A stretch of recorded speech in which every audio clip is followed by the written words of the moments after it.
Muy bien, vamos a iniciar. Y esta figura, seguramente ya les parece familiar, va a ser apoyo para lo que tenemos programado para el día de hoy. ¿Sí? Entonces, nosotros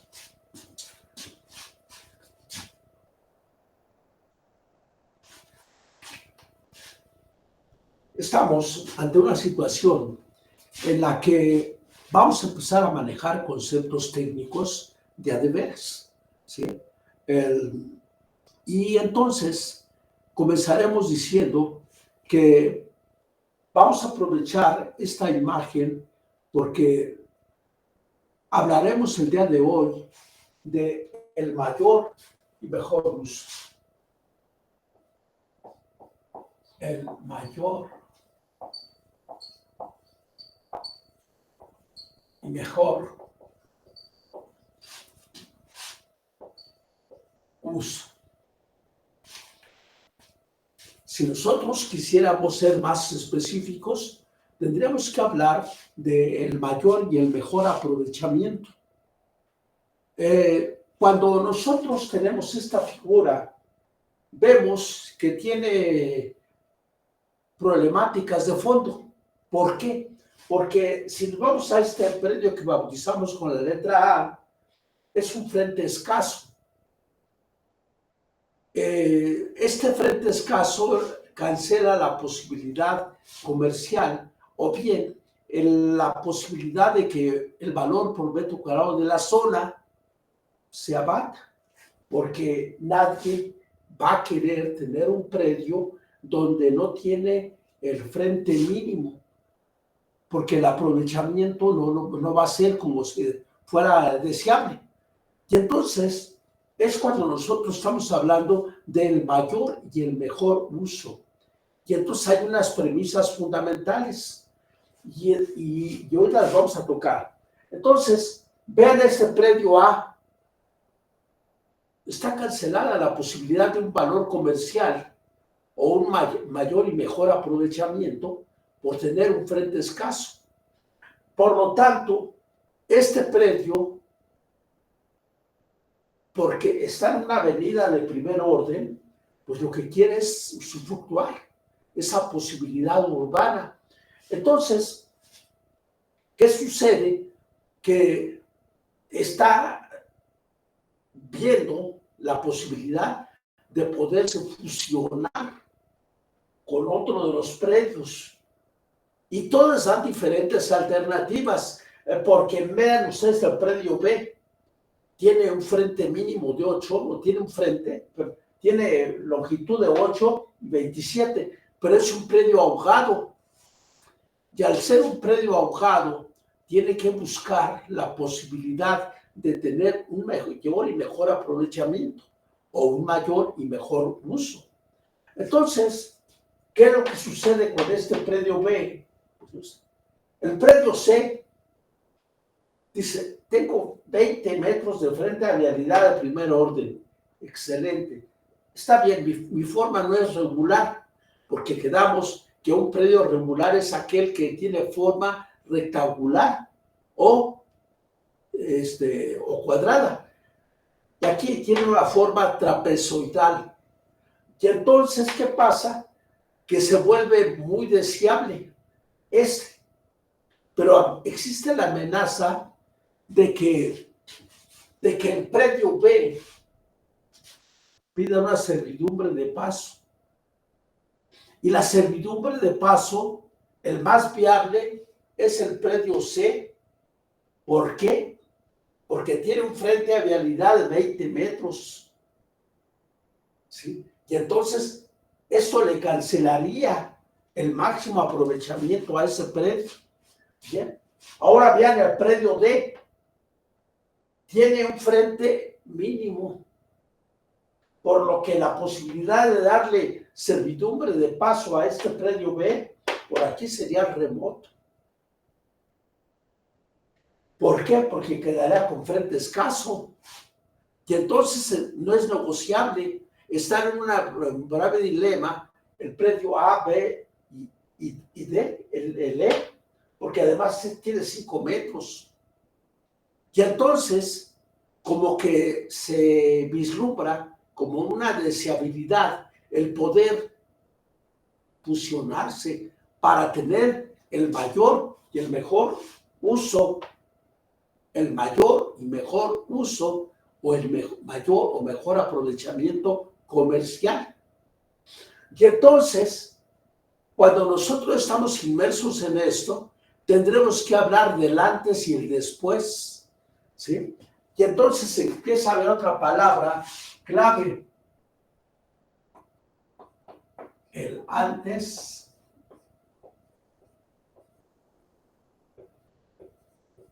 y después.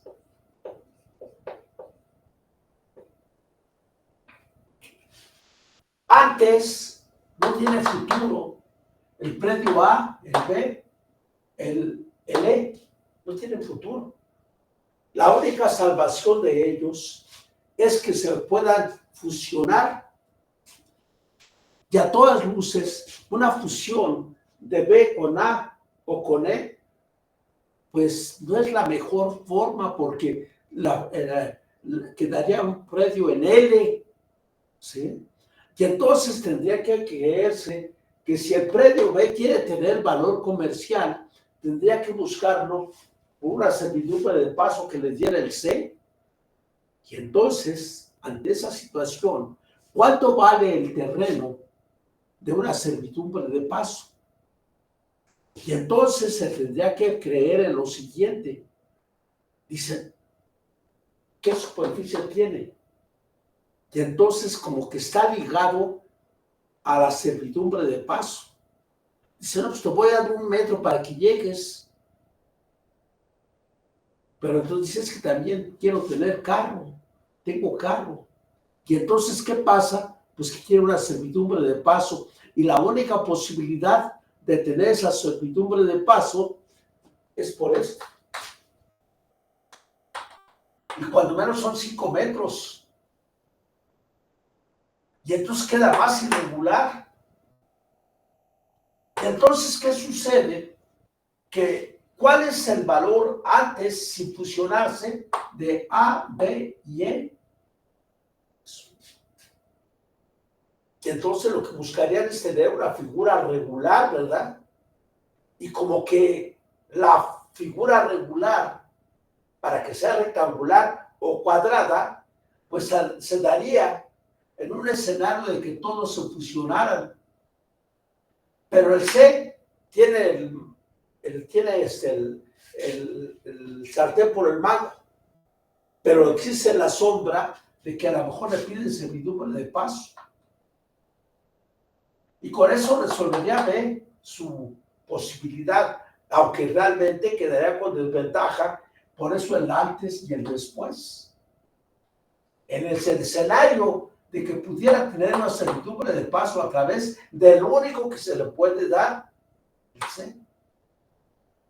Pues entonces, ¿cuánto vale esa servidumbre de paso? Y es por eso que les hice llegar a ustedes una investigación de mercado. Entonces, vean lo siguiente. El asunto se ve muy interesante porque el escenario, el antes y después, el óptimo, la decisión óptima,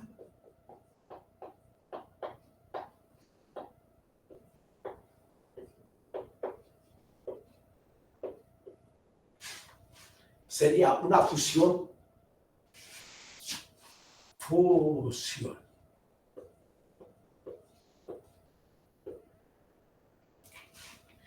Y entonces, la fusión no se puede dar así porque sí, sino que hay que cumplir con unos mínimos que en cada alcaldía los va a fijar o en cada estado de la República se especifican o en otro país también se especifica. Ahora, tiene mucho que ver si la zona es de clase económica, media o alta. Y aquí le está advirtiendo que hay una vialidad de primer orden. Y entonces a esto de primer orden puede ser un corredor de valor. Y entonces estamos entrando al mundo de la evaluación, porque entonces esa vialidad de primer orden,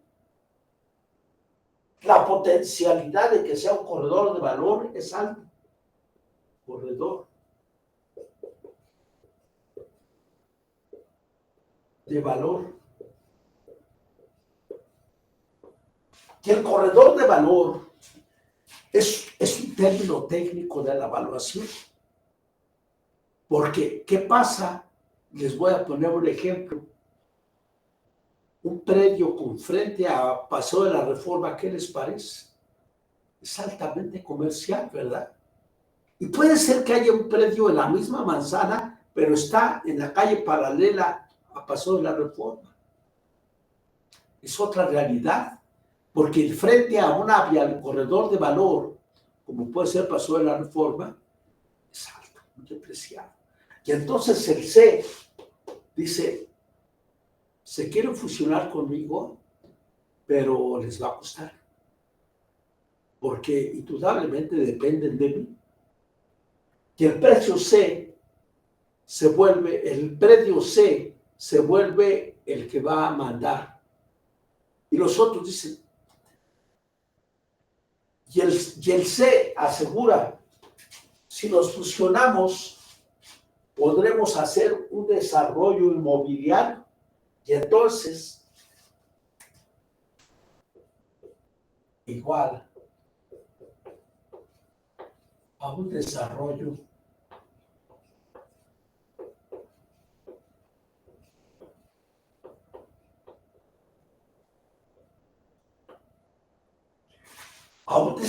inmobiliario.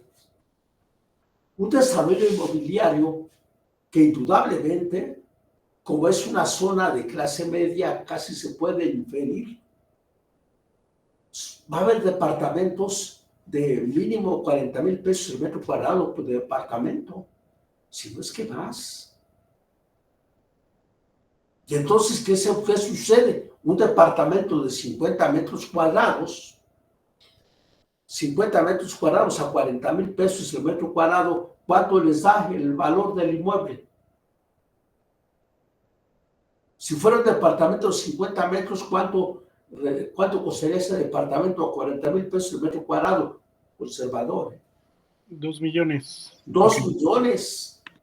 Y entonces tendríamos que pensar cuántos departamentos vamos a hacer. Y entonces todo el mundo dice, es cierto, si nos fusionamos, hacemos un buen negocio. Y entonces se hace el estudio de cuántos departamentos pudieran estar allí. ¿Sí? Entonces vean lo siguiente, precisamente ese es el tema del evaluador. El evaluador no es una persona que nada más va a llegar a hacer multiplicaciones, divisiones y restas. ¿No? El evaluador es un personaje que, como ustedes los ingenieros civiles, tiene un capital de conocimientos y los deben usufructuar. Y entonces vean lo siguiente, ¿qué es lo que sucede? ¿Cuánto es lo que va a valer este terreno? En forma individual, no tiene futuro el A, el B ni el E. Necesitan de la fusión y este B de que le den servidumbre de paso y el único que se la puede dar es el predio C. Sí, es el predio C. Y el predio C dice, ¿cómo? No me conviene, porque yo tendría más superficie vendible y aparece el concepto de superficie vendible. ¿Sí? Y entonces, ¿qué sucede? Dice, la verdad dice que aquí hay negocio, porque dice el uso del suelo y aparece el concepto del mayor y el mejor uso. Y cuando hablamos del mayor y mejor uso, tendremos que hablar de técnica económica,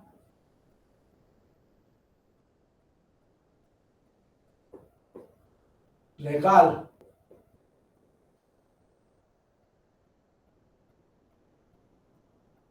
y a cada una de estas palabras le vamos a agregar la siguiente terminación, mente.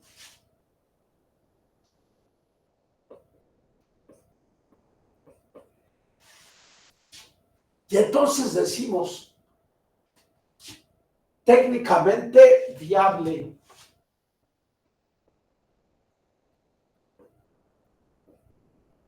Económicamente posible. Legalmente permitido.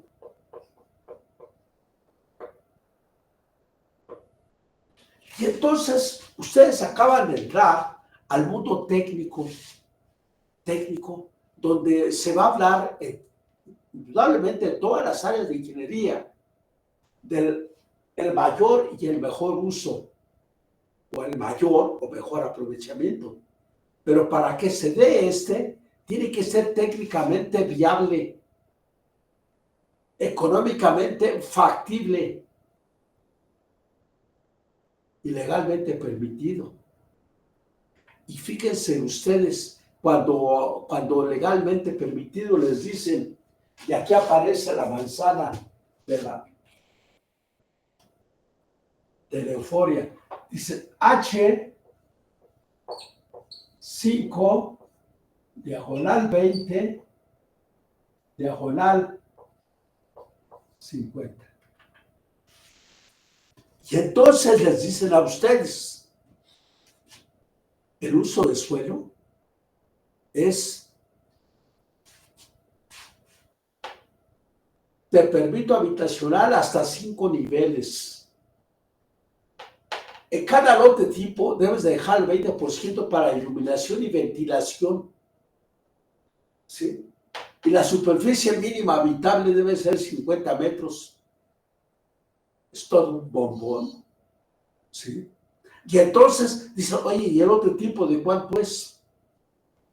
Y entonces dice, pues el otro tipo es de 7 por 15.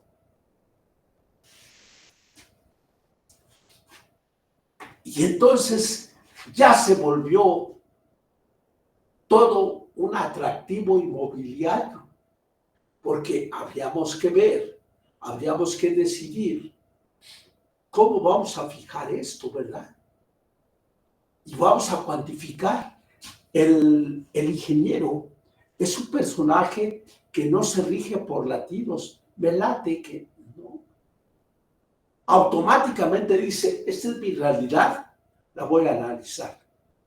¿En base a qué? A este uso del suelo y a este lote tipo. Y de ahí viene la razón, el por qué. El por qué hicimos el ejercicio en la clase pasada de la densidad. ¿Cuánta habitación me permite? ¿Sí? Pero entonces aparece una sombra, porque les dicen, en la zona se te permite una densidad habitacional de, y entonces,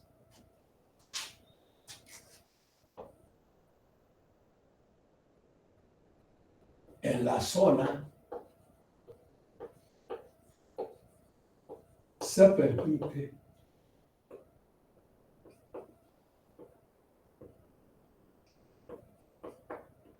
una densidad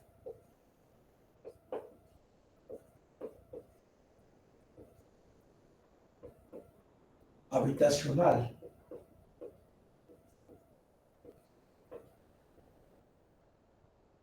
no mayor a 500 habitantes por hectárea. No puede haber una densidad habitacional de mayor a 500 habitantes por hectárea. Y entonces es cuando aparece el por qué dedicamos una sección al cálculo de la densidad habitacional. Y entonces es lo que vamos a hacer aquí, ¿sí? Entonces vean ustedes el escenario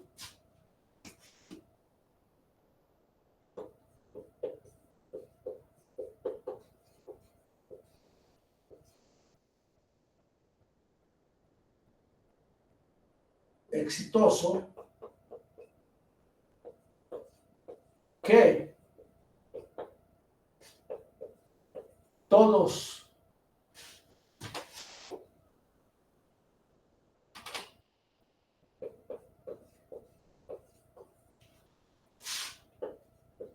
los poseedores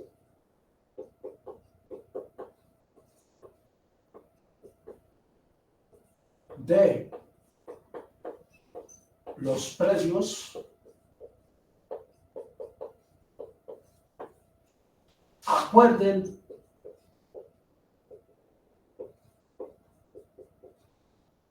fusionarse.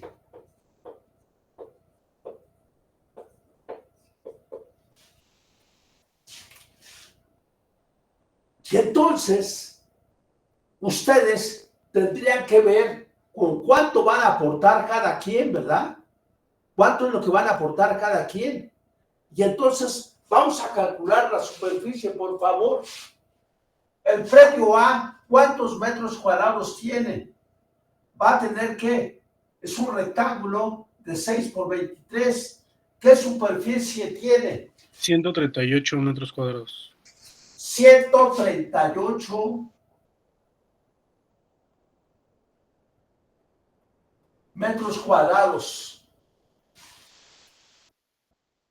Y entonces, dicen, yo tengo 138, que está muy bien, ¿eh? Porque el otro tipo, vean de cuánto es, de 7 por 15, 105. Pero ¿qué pasa con este? El predio tiene frente escaso.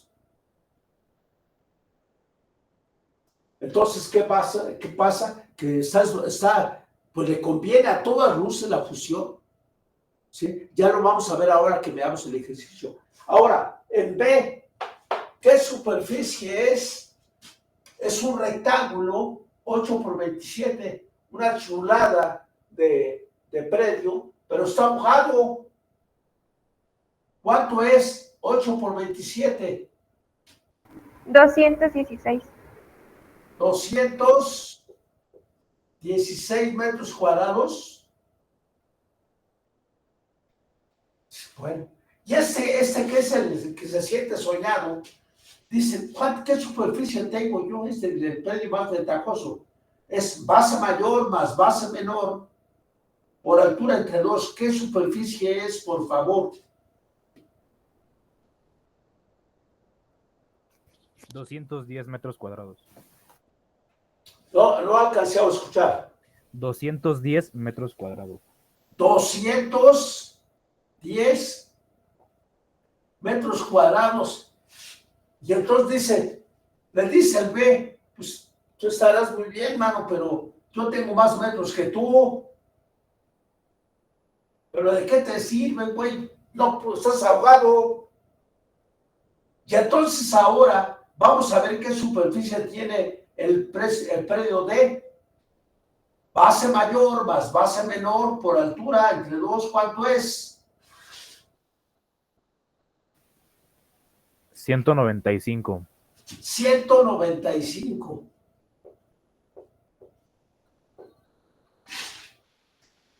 Y entonces ustedes dicen, ah, caray, pues no está tan mal, 195 metros, pero está justo, está en la frontera del frente. O sea, él dice, no me toques.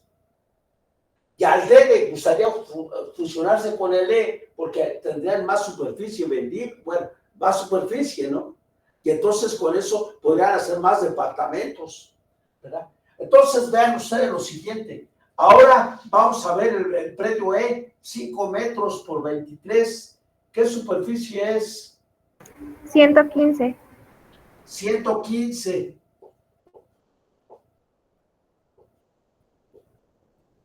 Y entonces, cada quien tiene sus particularidades y abiertamente les conviene ¿qué? Les conviene la fusión a todos. El D como que dice, el C como que dice, no, pues si me fusionara, yo soy el que tengo más. Y aquel le dice, no es cierto, no tengo más. Sí, pero estás ahogado, mano. Y entonces, si quisieran entrar en una sociedad, tendrían que ver con qué porcentaje están participando, fríamente con porcentaje, ¿no? Y entonces, vean lo siguiente, por favor. Superficies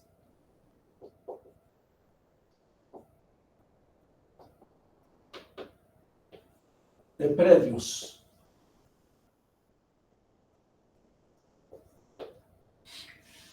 Vean lo siguiente.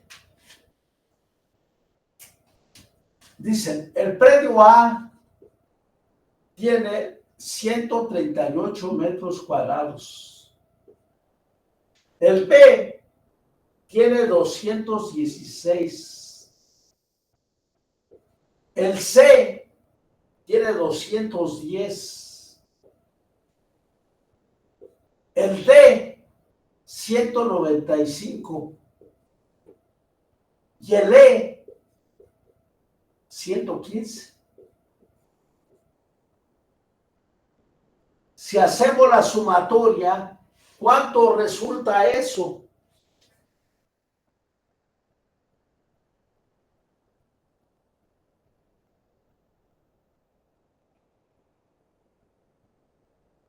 $874. 874.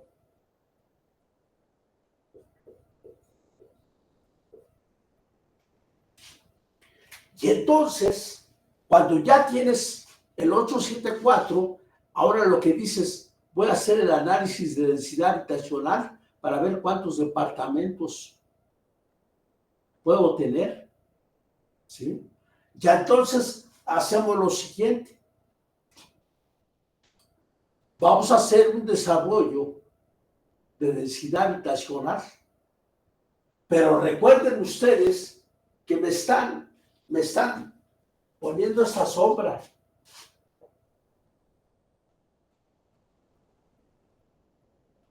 $500 habitantes por hectárea.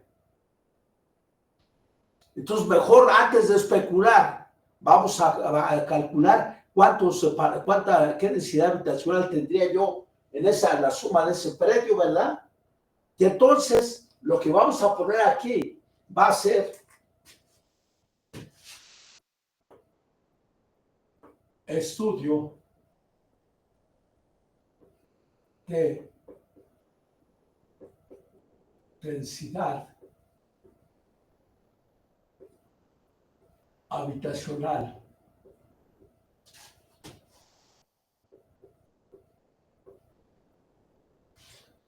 Y entonces yo tengo una superficie total.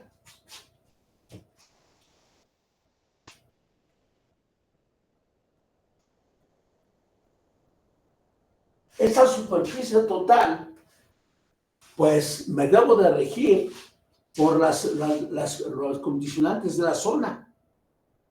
Entonces, ¿qué porcentaje tengo vendible? ¿Qué es el porcentaje de donación? Y entonces aparece que en la zona le permiten 60-40. 60% vendible, 40% donación. Porque si vas a hacer un asentamiento, deberás de dejar áreas libres para áreas verdes, recreación, deporte, cultura. Entonces, por eso es que las alcaldías siempre dicen superficie máxima vendible el 60% o el 50% o el 40%, que haga ver casos así. Pero mejor no nos adelantemos. porque tenemos que ver cómo vamos a estar con respecto a, con esta premisa, cómo vamos a andar de habitantes para ver si pasamos esa regla. Y entonces, ustedes, ¿qué es lo que van a hacer? Primero, calcular. Entonces, estudio de densidad habitacional. Vamos a poner superficie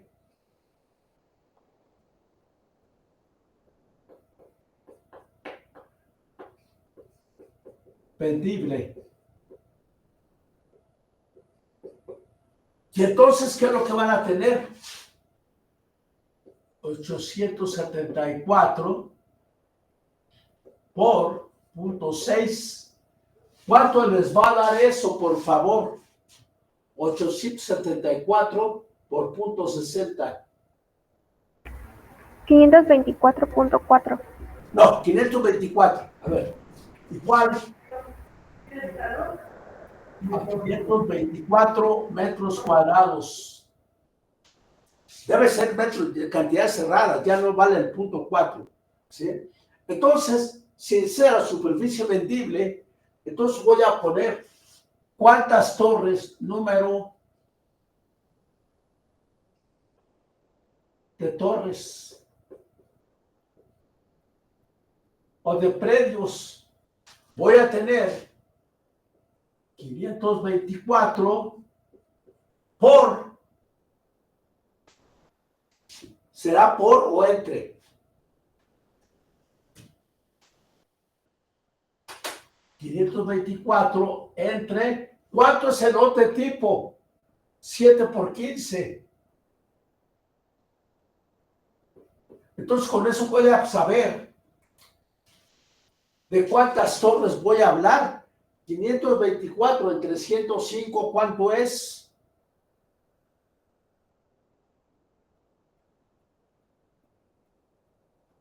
Números cerrados, no se vale aquí fracciones. Prácticamente 5. ¿Va a ser 5? Sí. Seguro, sin aproximar. La cantidad que sale es 4.99. Eso sí, ¿verdad, Felipe? 4.99. Nada de aproximar.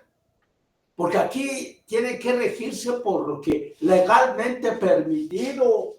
Y legalmente permitido, ¿sí? Ya está teniendo una barrera. ¿Sí? Y entonces, ¿qué sucede? Que si tú divides esto entre esto, ¿cuál te llamas? Son 4.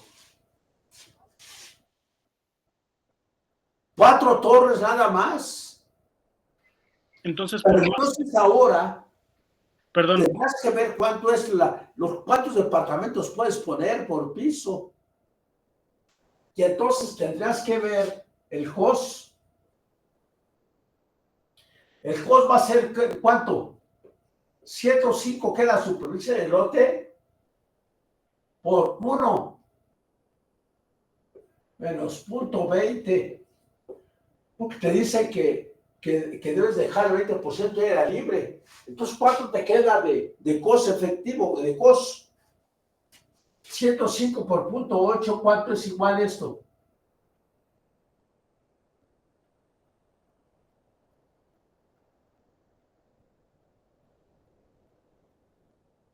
$84. 84, aquí sí se vale la fracción. 84 punto ¿qué? 2 cifras decimales. Me da cerrados. Cerrados, ya está allí. 84. Pero ¿qué pasa?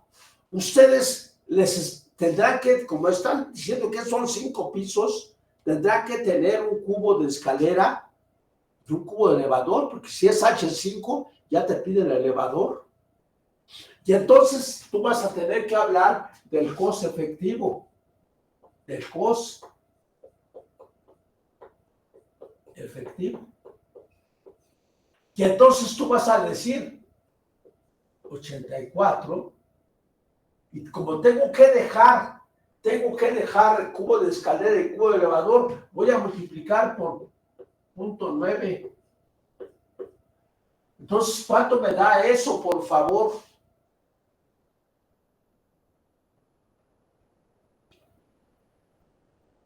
$75.6. ¿Cuánto dijiste? 75.6. .60. Pero resulta que eso te sale. ¿Pero cuánto es el costo? 84. A ti te están permitiendo 5 niveles. El uso del suelo te está permitiendo 5. Pero no puedes, el departamento mínimo, ¿cuánto debe de tener? 50 metros de superficie mínima, ¿no? Así que no puedes tener el 75.60, no puedes tener 2 departamentos. Tan solo será uno. En consecuencia,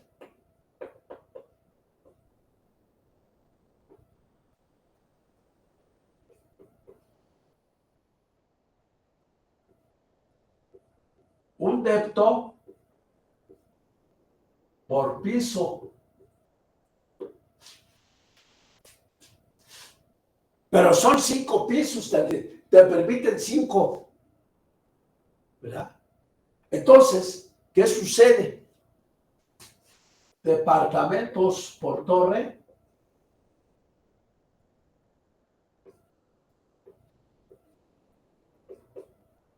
Va a ser igual a ¿cuánto?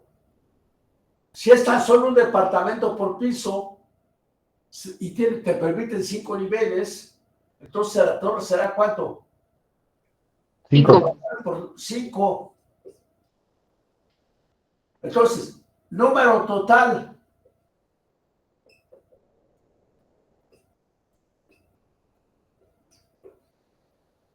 De departamentos va a ser igual a ¿qué? A 5 por ¿cuánto? Por 4 torres. Por 4. Entonces, 20. esto es igual a 20. 20, número total de departamentos. 20. ¿Sí? Y entonces establecimos que en departamentos el número de habitantes que se considera universalmente es de 4. 4 personas por departamento. Y entonces lo que tendríamos que poner a continuación, número total de personas.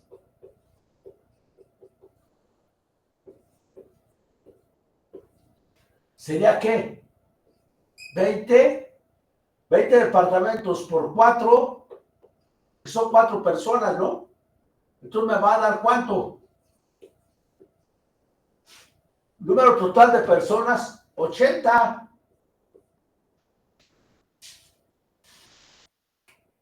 Pero como tengo que ver la cuestión de la densidad habitacional, ahora voy a revisar qué densidad habitacional es para 80 personas. Y entonces decimos lo siguiente, haciendo una regla de 4, voy a tener 80 personas en 874 metros cuadrados. ¿Cuántas tendré en 10,000? Números enteros.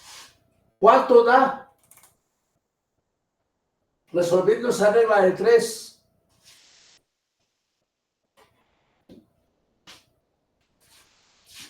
$915.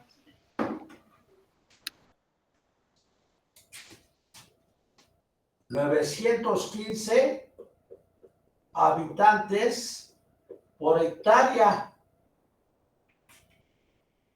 Ese estudio, ¿verdad?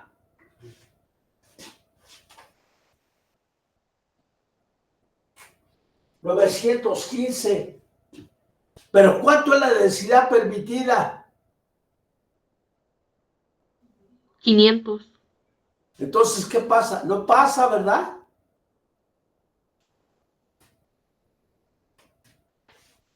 No pasa, porque lo máximo que te permiten a ti es 500 habitantes por hectárea. No pasa.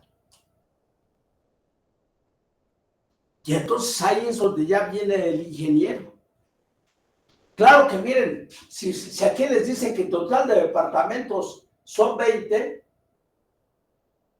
calculen de 20, cada departamento que valga 2 millones de pesos. ¿De cuánto es el negocio?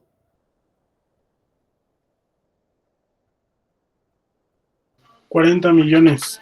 40 millones de pesos. Pues hay días que no los gano yo, pero es bueno, ¿no? Entonces, ¿qué pasa? Que el encanto se pierde cuando te dijeron que la densidad máxima es de 500 habitantes. Tiene esa restricción. Y entonces, hablemos de la restricción.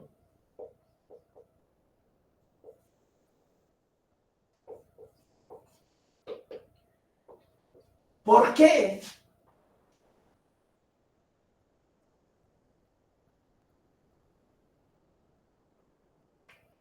¿Por qué esa restricción? Pues, como ustedes saben como ingenieros, ¿sí?, que esa gente que vas a concentrar va a requerir de agua. Y resulta que en la zona, lo máximo que se les puede dar es a 500 habitantes por hectárea. Y aquí se fuiste a 915.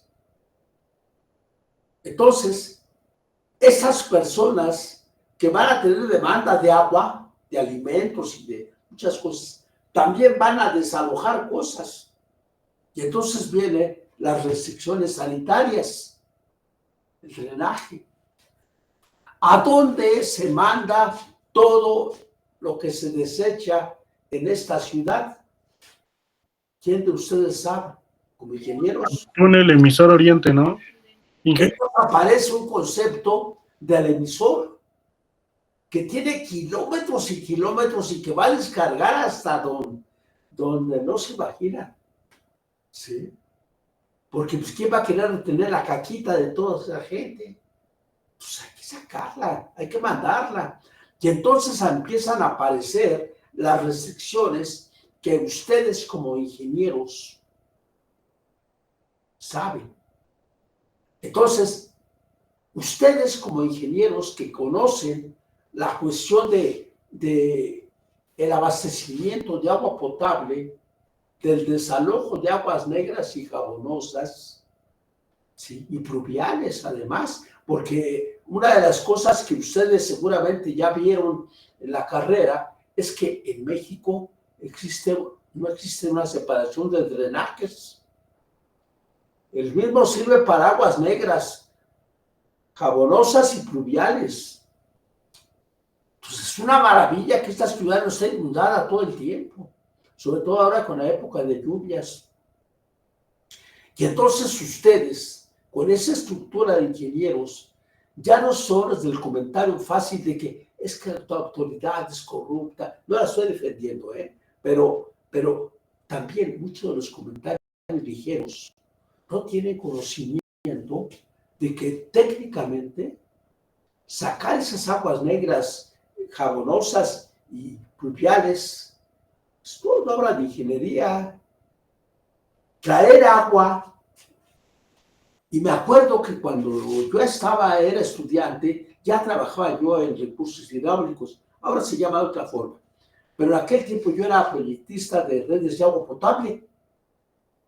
Y estábamos manejando un proyecto de traer el agua del deshielo de los volcanes y esa utilizarla, captar agua, la captar. Y entonces aquel proyecto en el que trabajé era precisamente aprovechar las aguas de deshielo de los volcanes. Pero ¿qué sucede? ¿De dónde sacamos agua para esta metrópoli inmensa, la ciudad más extensa del planeta? No hay otra. dotarnos de agua potable. ¿Cómo es que la tenemos que sacar esa agua? ¿Cómo la vamos a traer? Pues definitivamente por pozos o por presas, de una presa, ¿sí? De algún lado tenemos que traer el agua que todos los días esta gran ciudad tiene para que todos nos bañemos en la mañana. Y mucha gente, sin tener conciencia de ello, desperdicia agua en una forma insultante. Pero yo espero que esta generación, bueno, todos los ingenieros que han pasado por mi aula, siempre les digo esto: tenemos que ser cuidadosos con el uso del agua. En México regamos las calles con agua potable. Mayor irresponsabilidad no creo que pueda haber. Bañamos a las mascotas con agua potable. ¿Sí? Y lo que es todos los seres vivos desechan, defecan. ¿Y a dónde mandamos todo eso? Lamentablemente hay comentarios ligeros que dicen, no, es que son rateros, está corrupta. Y creo que ustedes deben ser de las personas enteradas de que, vean ustedes, una problemática, se hizo así, se analizó esta problemática de esto, y vean lo que nos lleva. Y aquí no estamos especulando, ni hay un credo político o religioso que nos conduzca a manipular los números, no. La realidad es esa. Creo que una de las características del ingeniero es que siempre habla con números reales. A lo mejor no somos muy románticos, pero somos muy eficientes en las decisiones que tomamos. Pero porque no es de me late, no es de que el hígado me llama, no, sino simple y sencillamente ustedes analizan. Vean este tema desarrollado con responsabilidad, buscando que ustedes lo tengan, pero además que al mismo tiempo que sean conscientes. Toda esta gente que está aquí va a requerir agua potable, va a requerir iluminación eléctrica, va a requerir de servicios. ¿Y qué sucede? Porque estas personas que están aquí van a requerir un drenaje. Entonces, ese tipo de cosas, ¿cómo las vamos a resolver? Y quiero decirles abiertamente que hay unos héroes anónimos que se llaman ingenieros. Esta ciudad, la más extensa del planeta, no hay otra más grande que esta, ¿sí? Que concentra 22 millones de personas, conservadoramente ya son más, en una zona que ya la llamaron mejor la metrópoli, porque la Ciudad de México estrictamente es la tercera parte de lo que es la Ciudad de México. La Ciudad de México, lo que es la zona metropolitana, perdón. La Ciudad de México tiene, voy a exagerar, 10 millones de gentes. Pero entonces esos 22 y 24 millones del que se habla de la zona de la ciudad capital, ¿dónde están? Sí. Pues están en que en muchos casos ustedes se han dado cuenta que de un lado de la calle es Ciudad de México y del otro lado, en la otra banqueta de la misma calle, ya es Estado de México. Y entonces, ¿qué pasa con la mancha urbana del Estado de México? Ya está confundida con la zona de la ciudad capital. Y a todos hay que darles agua, ¿eh? Hay que darles servicios. Pero entonces, cuando yo toco este tema, lo abordo con un sentido de responsabilidad, tampoco hacer amarillismo. Es decir, señores, Estos son números fríos. Nuestra plática de hoy comenzó informando a ustedes qué es el mayor y mejor uso. Y entonces aparecen unas premisas que dicen debe ser técnicamente viable, económicamente factible, legalmente permitido. Todo eso lo tenemos que cuidar. Y entonces, una vez que llegamos, vimos que esta solución tan inocente que se veía, pero que didácticamente me ha ayudado mucho para poder plantear en su realidad eso.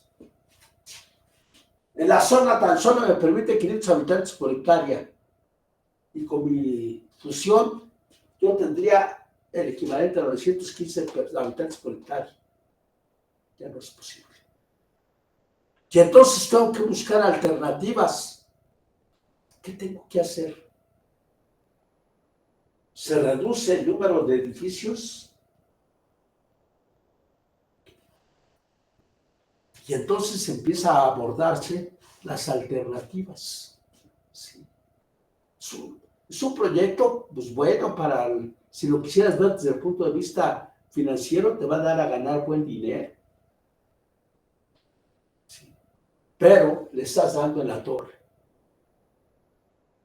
Y entonces, ¿qué pasa con esta ciudad? Que lamentablemente ha habido personas que se han conducido por la facilidad de que les dan ahí propinas y acceden a un montón de cosas que de veras es un problema del tamaño del mundo. Y entonces ustedes ahora ya están informados. Vean la plática anterior. ¿Qué hicimos en la plática anterior? Hicimos un ejercicio de densidad habitacional para otras variables. Pero dijimos, bueno, ¿qué pasa si tenemos un caso como este? Entonces, ¿qué hay? ¿Qué hay que hacer? Y tenemos que hacer datos duros. Quiero conocer si alguno de ustedes ya vislumbra alguna alternativa. ¿Qué pudiéramos hacer? ¿Qué quitamos o qué ponemos? Les recuerdo que lo que no podemos cambiar es el uso del suelo, porque el uso del suelo es una decisión de la Cámara de Diputados. Los usos del suelo se autorizan. Entonces, por eso es legalmente permitido. Legalmente permitido es H5 diagonal 20 50. Y vimos que nosotros tenemos departamentos de 75 metros.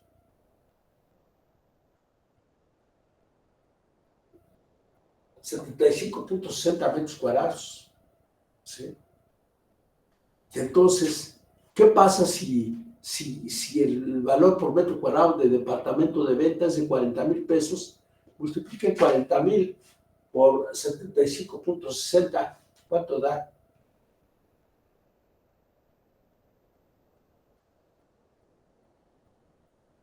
$40,000, que es el precio unitario de venta, por 75.60. ¿Cuánto cuesta el departamento? 3,024,000. Y entonces, ¿qué pasa? Sí. Y entonces voy a tener 20 departamentos a 3 millones, ya son 60 millones de pesos.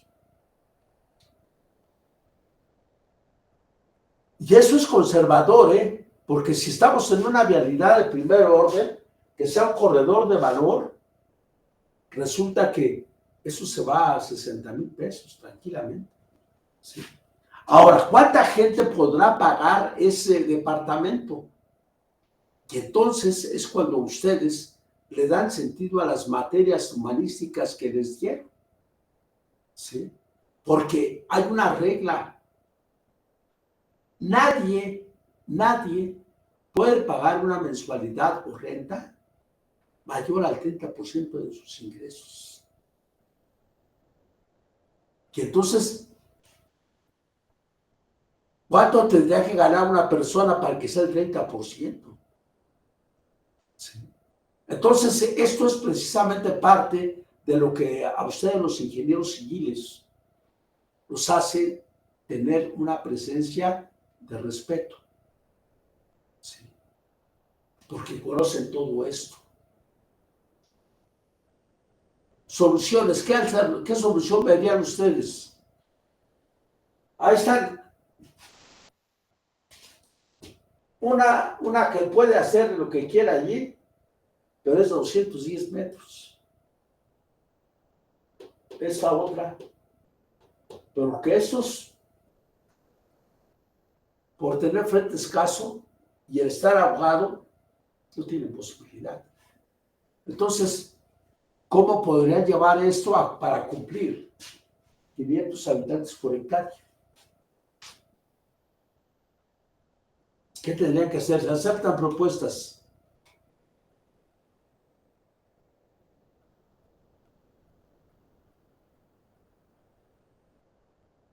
¿Qué? ¿Ya se fueron o están mudos? Pues sí, como usted comentaba, ingeniero, reducir los a lo mejor departamentos y aprovechar para quizás estacionamientos. Y a lo mejor también la densidad está mal. A lo mejor lo que tendría que pensarse es que sean un desarrollo de casas habitación. A lo mejor. Pero a todo, no a lo mejor, sería cuestión de hacerle números. Sí. Te permiten hasta 5 niveles, pero resulta que no das. Entonces dices tú, pues me permiten eso, pero no puedo hacer más que casas habitación, a lo mejor. Sí. Y entonces dicen, pues tengo ese uso de suelo, pero tengo una restricción de 500 habitantes por hectárea. Pues entonces, ¿qué hago? Entonces, a lo mejor no es una zona de departamentos, es una zona para casas habitación. Además, terreno de 7 por 15, pues están entre los terrenos pequeños, ¿eh? Pero además allí están autorizando 5 niveles. Como que está concentrándose mucha gente, ¿no? Y acuérdense que en departamentos son 4 personas por departamento. En casas de habitación son 6. ¿Sí? Y entonces, lo que quiero dejarles ahora es lo siguiente. Hagan el estudio, pero para una solución habitacional unifamiliar. El terreno es el mismo, el uso del suelo te permite, pero no vas a darlo. Entonces, ¿de qué se trata? Y eso va a ser precisamente una calificación de examen. Resuelvan ahora para una solución unifamiliar. A ver cuánto les da. ¿Sí? Entonces, ahí está todo el caminito. Ahora háganlo. Atención. Esto lo van a hacer en el tiempo restante de la clase. Y me lo van a mandar. ¿Sí? Me lo van a mandar el día de hoy. ¿Sí? Entonces hagan el estudio para vivienda unifamiliar a ver en cuánto sale. ¿Bien? Dedíquense a eso. El caminito fue paso por paso. Háganlo para vivienda unifamiliar. Una vez que lo terminen, me lo mandan al correo institucional. Sí, por favor. Adelante. ¿Saben que hay alguna otra pregunta? ¿En el formato? Sí, claro, porque recuerden que el formato es para trabajos de clase, exámenes, ¿sí? Para todos se utiliza el formato. Recuerden que tan solo es la primera hoja la que va con el formato, las demás, sí, no hay problema. Pero entonces, esto lo quiero que me lo manden hoy, haciendo la solución unifamiliar. ¿Bien? Adelante. Inge, para la solución unifamiliar no necesitamos considerar algún espacio de áreas verdes y eso. Sí, claro, siempre vas a considerar. Aquí se consideró 60-40. Entonces consideramos 40% para todo eso. Y la unifamiliar puede ser igual. Nada más que aquí en lugar de tener torres, vas a tener casas habitación unifamiliar. Nada más son 6 personas. Ok, está bien, Inge, gracias. Recuerda que Inge, ¿y las, son 6 y las, personas. Sí, Joana. las casas tienen también que ser de 5 niveles o podemos proponer? Oh, es habitacional máximo 2. Ah, ok. Gracias. Ándale, pues.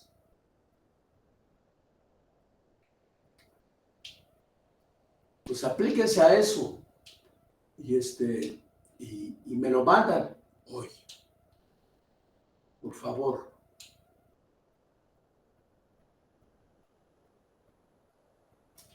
Quedó todo en la pizarra para que lo hagan.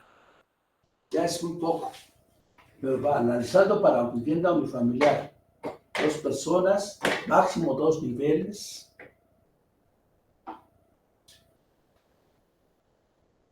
Entonces, aplíquense a eso y cuando lo tengan me lo mandan.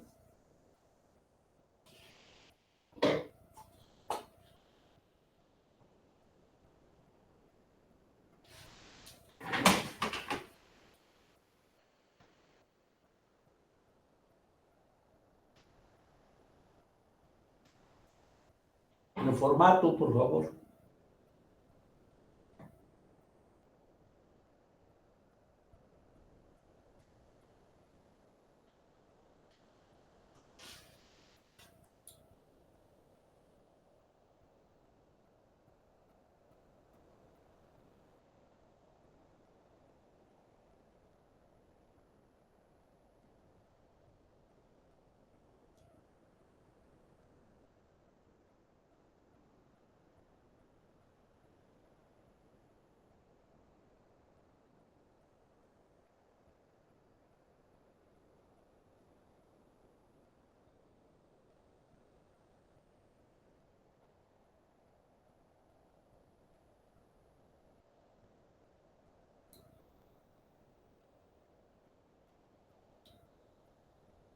Muy bien.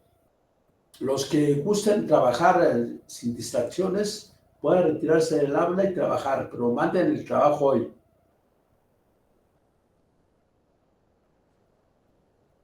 Vale, ingeniero, muchas gracias. Vale, De acuerdo, pues. Inge.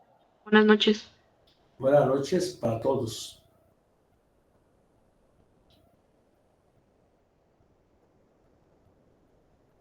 El lote, Gracias, Inge. Inge, una pregunta, ¿el lote tipo lo seguimos respetando de 7 por 15, verdad? Sí, igual, 105. Ok, gracias. 7 por 15. ¿Me podría repetir nada más lo del COS? ¿Qué es, o sea, qué es? ¿Qué es tal cosa? Acuérdense que el COS es la coeficiente de ocupación. Ahí 105 es el lote tipo. Como le están diciendo que van a dejar el 20% era libre, eso es 1 menos 0.20 y les va a 84, que es el COS. Pero ¿qué pasa cuando el COS efectivo? Que ustedes, el costo efectivo es porque descontamos el cubo de escalera y ¿cómo se llama? El cubo de elevador. Al ya no haber 5 niveles, ese costo efectivo ya deja de tener razón de ser. Se quedará con el costo efectivo nada más, con el costo 84 por punto 9. Ok. Gracias, Inge. Ándale, pues.